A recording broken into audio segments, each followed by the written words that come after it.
Sumalata na ninyo, mga kababayan, kung bakit ginugulo yung investigasyon. Lalo na nga ng mga Duterte allies na mga senador. Kasi may mga senador pa na malamang mapangalanan, mga kababayan. And because of that, malamang ito yung dahilan kung bakit pinag-iingat ni Senador Ping Lacson itong si Tito C na baka makudita.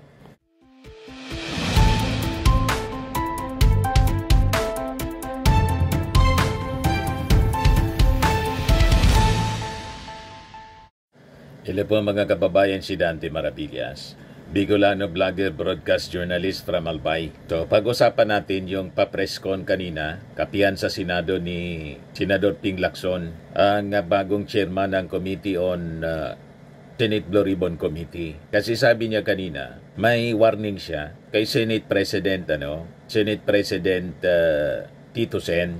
Yan sabi niya rito, sabi dito sa inquiry report, Lacson warns slim Senate majority could trigger another coup. Kasi diba, 15 lang sila. Yung minority black, siyam. So very sliman talaga po.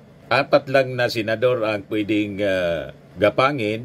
Mga kababayan, pwede nang matanggal si Tito Sen as Senate President. Kaya yun ang warning, mga kababayan ni Senator Ping Lacson. Siguro may mga nakakarating sa kanya na may gapangan para gawin muli because of this controversy na may nasasabit, mga kababayan, na ilang senador dito po sa flood control scam. Ang unang napangalanan si Jinggoy Estrada at saka si Joel Villanueva na agad naman po na nag-deny. May mga bagong revelasyon na na-confirm si Senator Ping Lacson. Yan yung 355 million Bulacan projects inserted during Senate or BICAM stage of budget. At parte siya ng sinasabi, 142 billion pesos na insertion ng mga senador. So malamang mga kababayan, maraming senador ang sabit. Itong 355 million, ang sabi ni Bryce Hernandez, yung engineer na nakakulong ngayon sa Pasig City Jail at nagpetition for amparo. Kasi daw, sabi ng abogado, may real threat sa kanyang buhay. So ito pong 355 million, sabi ni Hernandez, ito daw yung iniugnay kay Jinggoy Estrada. You see? So malata na ninyo, mga kababayan, kung bakit ginugulo yung investigasyon. Lalo na nga ng mga Duterte allies na mga senador. Kasi may mga senador pa na malamang mapangalanan, mga kababayan. And because of that, malamang ito yung dahilan kung bakit pinag-iingat ni Senador Ping Lacson itong si Tito C na baka makudita. Di ba? Yan ang balita dito ngayon sa Inquirer. The possibility of another coup has never escaped the new leadership of Senate President Vicente Tito Soto III, given the majority blacks' thin lead over the 9 minority senators. Sabi ni Ping Lacson, that's what I told the Senate President. I said, we are 15. They are 9. Do not underestimate the 9. According to the senator, he also reminded Soto that he is not just the Senate President of the majority black but of the entire chamber, including those in the opposition group. And he agreed. That's really his attitude. That you cannot be Senate President and only be the Senate President of the majority, sabi ni Ping Lacson, with a warning that the 15 have a thin margin against the 9. Tomorrow, anya, or the next day, you might be the one being ousted in a coup. And because Villanueva, si Joel Villanueva, was the majority leader of 2 ousted Senate Chief Escudero and Subiri, it became a joke not to elect him to the same position, sabi ni Lacson. That's why it became a joke. Do not make Joel Villanueva majority leader because he's already been majority leader twice. In both times, his Senate President was ousted in a coup. He even admitted it himself, anya.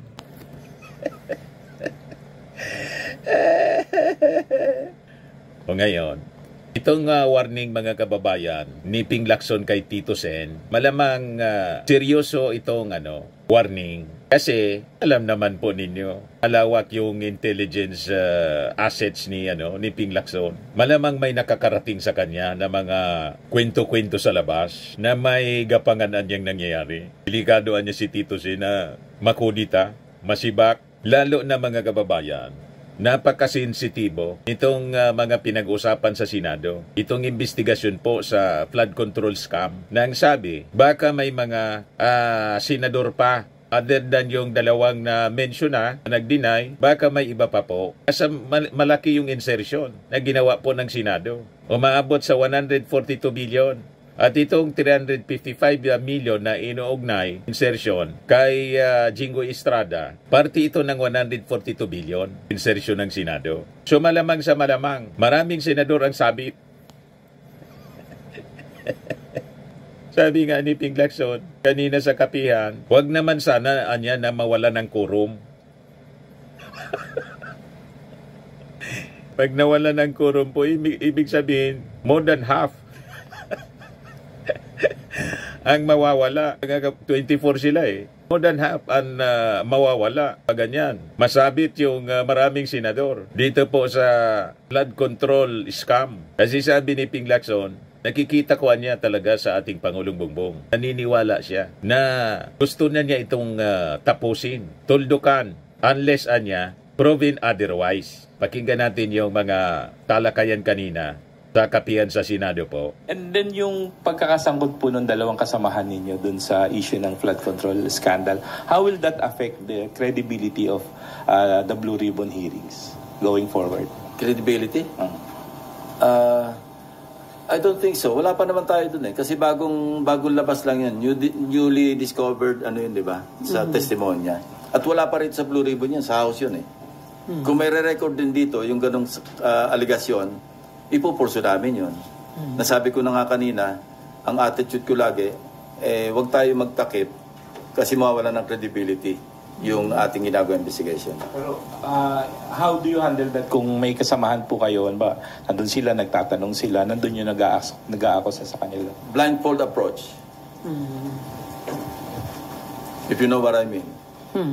Okay, before NIMFA, so marami nagsasabi, di ba, nagkaroon na tayo ng pork barrel scam, tapos andito na naman, may panibago na naman tayong ganitong controversy at mas malaki pa po yung amount involved. May mali po ba? Well, bakit nothing nauulit? can mollify, nothing can appease our people, especially this time. Kasi parang cycle, vicious cycle eh. After so many years, eto na naman. At sabi nga ng Secretary Dizon, this is even worse than the Napolis issue.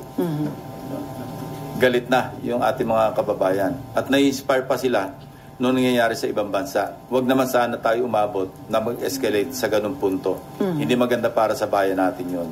So dapat gawin ng pamahalaan ng gobyerno ang lahat na magagawa para talagang walang cover-up, parang lahat kung saan tayo makarating, logical conclusion. And I believe in the, in the sincerity, in the political will ng Presidente, unless proven otherwise. Kasi sa nakikita ko, sa naririnig ko, especially from Secretary Dizon and other government officials who are in the know, yung mga malalapit sa Pangulo, maski kay Senate President Tito Soto, na gusto talaga niya raw walang katapusan. Yun ang binitiwan niyang term. Galit na rin, maski sinong tamaan. Yan din ang kanyang attitude.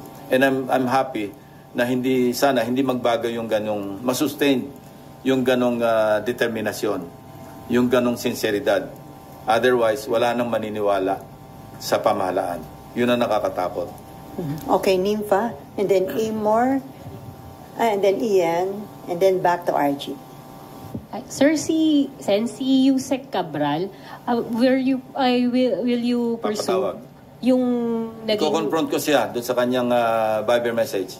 Kasi maliwanag, even kay Secretary Dizon, kasi ang una kong pinagpadalhan nung screenshot na yon, Secretary Dizon bago ko ilabas sa...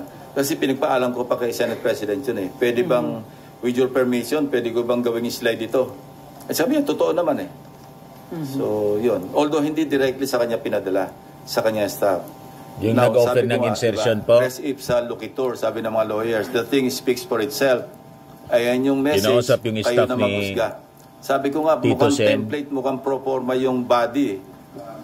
Marami pinadalan. Parang yun na yun. Nag-iiba lang yung kung sino yung addressee, no, na pinadalan. Sir, kasi dun sa mga pag-uusap nyo ni Secretary Dizon, ano pong, parang anong Wala, direction niya ang comment niya lang, loko to Kasi tinanggi sa kanya, sinabi niya nga na harap-harapan, dininay sa kanya, to his face.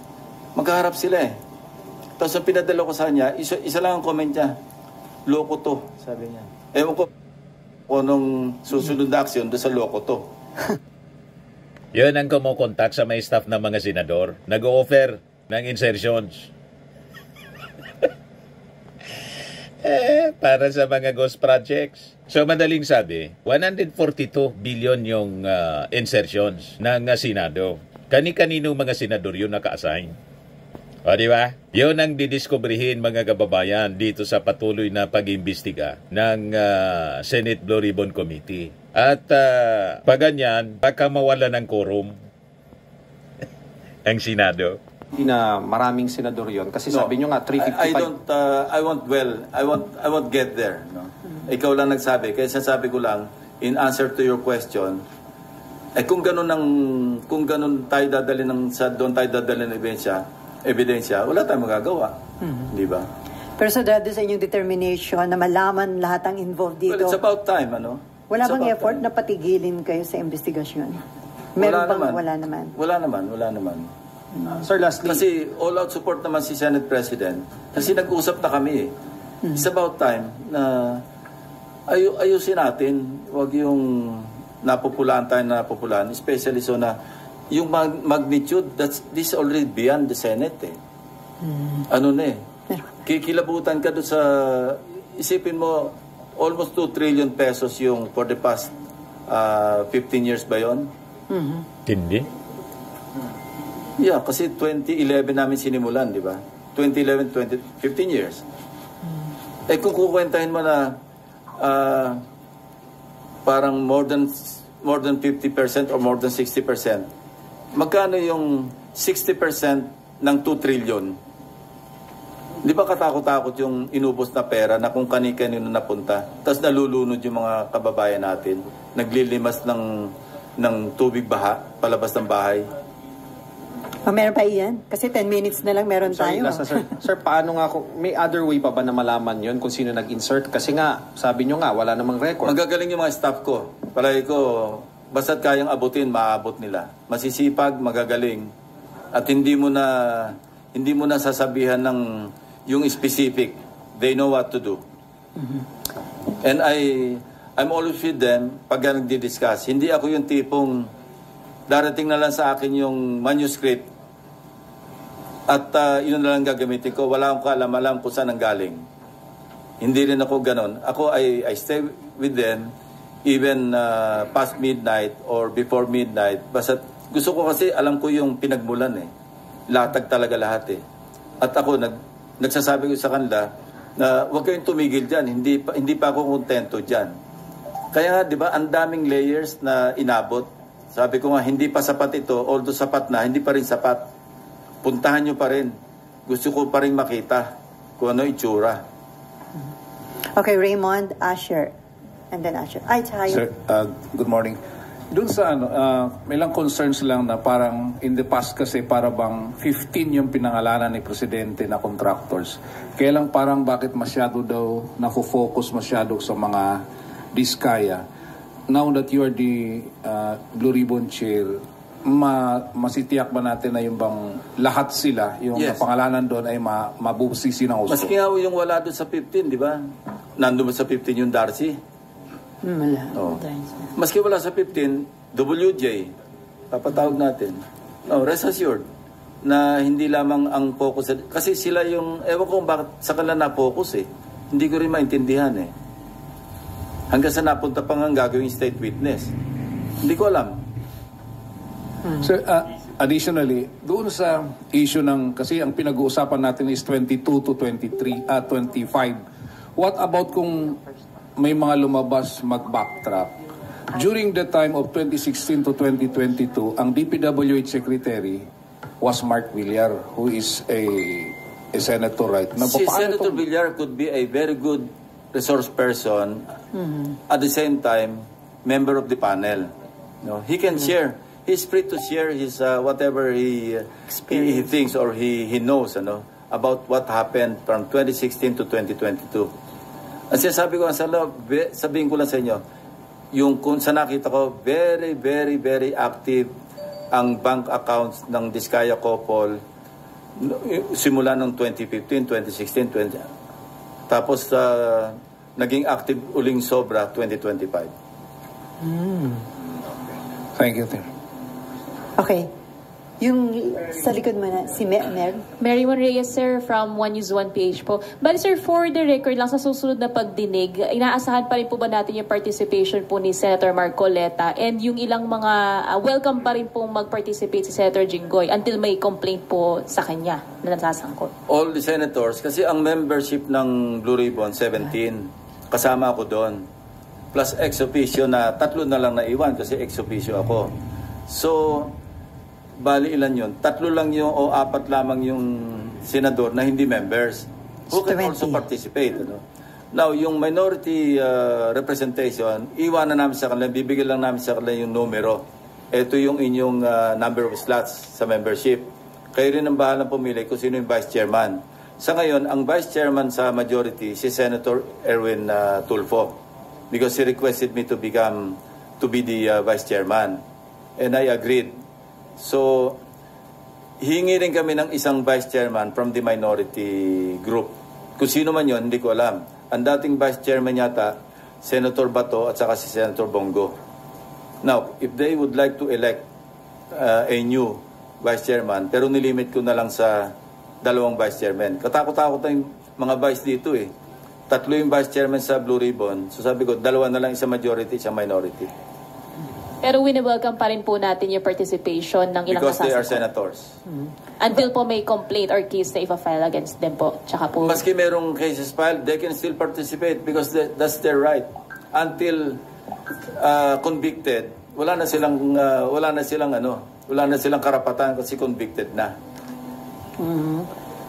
Sure. Final conviction, Okay na. Meaning Supreme Court, yung affirmed by the Supreme Court. Okay. Okay, before Mayan, sir, sabi nyo, hindi pwedeng minosen yung minority block dahil 9 yung members. Ilan na nga kailangan, pwede nang magpalit, Yun ang diba? sinabi ko kay Senate President. Sabi ko, 15 tayo, siyam sila. Huwag mong minosen yung 9. And ang attitude din ni Senate President, ito na pag-usapan natin. Huwag natin baliwalain kasi mga kapwa senador yan. No? Tratuhin natin sila. Ikaw, kasi you are the Senate President of the entire Senate, of all the 23 other senators. Dapat yan, and he agreed, ganyan naman talaga yung attitude niya, no? Na hindi po pwedeng Senate President ka lang na majority. Pero ito pa yung isang, with a warning, manipis yung 15 against 9. Baka bukas makalawa, ikaw naman yung kinuko. No? Kaya yung naging biruan niya dyan, wag mong kukunin majority leader si Joel Villanueva kasi 2 beses ng majority leader yan na nakuko yung kanyang Senate President. Pero sa doon sa... Aminado naman siya eh. Kaya ito si Senator Alan Peter, gusto niya i-volunteer na majority leader si Joel. Senate President Tito. Pero sa doon sa naging complaint These are kahapon... light moments lang ito. Pero doon sa naging complaint ng minority, doon sa naging decision tungkol kay Bryce, sa tingin nyo, doon napakita rin yung mahusay na leadership ni Tito Sotto na ang naging ending pinalipat sa Pasay City Jail. Yes, parang sabihin natin Solomonic, pero temporary yun eh. Kasi pag-uusapan nga namin, after ng hearing sa Thursday, or even before, kung hiramin siya ng House, ang recommendation ko nga is diretso na lang dito sa Senate. Mas mainam na rin dito, at least wala na tayong gasto sa gasolina pag may hearing, may escort pa. Mas mainam na nandito kasi meron naman kaming facility rito. Okay, Maan. Sir, sabi nyo kasi kanina, hindi lahat priority na imbitahan yung mga contractors. Sino lang po yung priority sa Webes na harap? Pag-usapan pa namin mamaya. Kaya nga, pakawalan nyo na ako kasi may meeting ako. Sir, pahabol daw isa si Malu. Kasi sabi niyo na mayagpag yung mga Diskaya 2016 to 2022. Sir, senador po kayo nun, hindi niyo po natunogan that time? Hindi namin kilala si Diskaya noon. Ngayon nga lang nagsulputan eh. Okay. Kasi yung contractor hindi pa naman lumalabas kung sino-sino, di Sir, ba? pero yung pagsisingit sa budget? Marami na ako na-check noon eh. Siguro nabawasan lang. Marami ako na-kaltas noon, year in, year out. Okay. Sa budget ng DPWH. Marlon, may pahabol? Sir, sa dami niyo pong inimbestigahan na anomalya sa gobyerno, irregularities, paano niyo po irarank tong flood control scandal na? One of the most challenging ito, actually. Kasi complex at saka masyadong widespread. Kaya hindi mo alam kung sa katutungo kasi nakakahilo. Kung ano yung uunahin mo. At saka basta medyo complex, complicated. Maski nga si Secretary Dizon, overwhelmed siya eh. Sabi ko, sama niya sa priority niya yung barbershop. Kasi mukhang hindi na nagpapagupit yung mama.